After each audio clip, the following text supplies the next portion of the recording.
پیارے بچوں، ایک دفعہ کا ذکر ہے ایک جنگل میں ایک درخت پر کوے اور طوطے کا گھر تھا۔ وہ اپنے چھوٹے چھوٹے گھروں میں بہت خوش تھے۔ برسات کا موسم آنے والا تھا۔ طوطے اور کوے نے سوچا ہمیں اپنے گھروں کی مرمت کرنی چاہیے اور کچھ خوراک بھی جمع کرنی چاہیے۔ ان دونوں نے اپنے اپنے گھروں کی مرمت کی اور برسات کے دنوں کے لیے کچھ خوراک بھی جمع کر لی۔ دوسری طرف جنگل میں ایک بندر بھی رہتا تھا۔ وہ سارا دن آوارہ گردی کرتا رہتا۔ ایک دن بندر طوطے اور کوے کے گھر کے قریب سے گزرا تو کوے نے کہا، بندر بھائی، تمہیں اپنا گھر بنا لینا چاہیے تاکہ برسات میں تمہیں کسی مشکل کا سامنا نہ کرنا پڑے۔ بندر نے غصے میں کہا، تمہاری ہمت کیسے ہوئی مجھے مشورہ دینے کی؟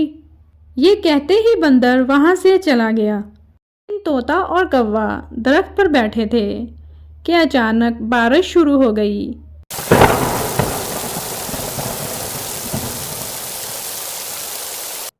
تمام جانور اور پرندے اپنے اپنے گھروں میں چلے گئے۔ بندر اپنے آپ کو بارش سے بچانے کے لیے پوری کوشش کرنے لگا، مگر وہ پورا بھیگ گیا۔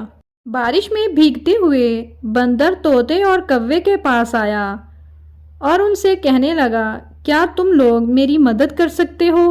وہ دونوں بندر کی حالت پر افسوس کر رہے تھے، لیکن وہ اس کے لیے کیا کر سکتے تھے؟ طوطا کہنے لگا، بھیا، ہمارے چھوٹے گھر آپ کو پناہ دینے کے لیے کافی نہیں ہیں، اسی لیے ہم نے آپ کو گھر بنانے کے لیے کہا تھا، مگر آپ نے ہماری نہ سنی۔ ہم سب نے بارش سے بچنے کے لیے محنت کی تھی، اگر تم نے بھی کی ہوتی تو اس حال میں نہیں ہوتے۔ طوطا اور کوا اپنے اپنے گھروں میں چلے گئے اور بندر مایوس ہو کر آگے چل پڑا۔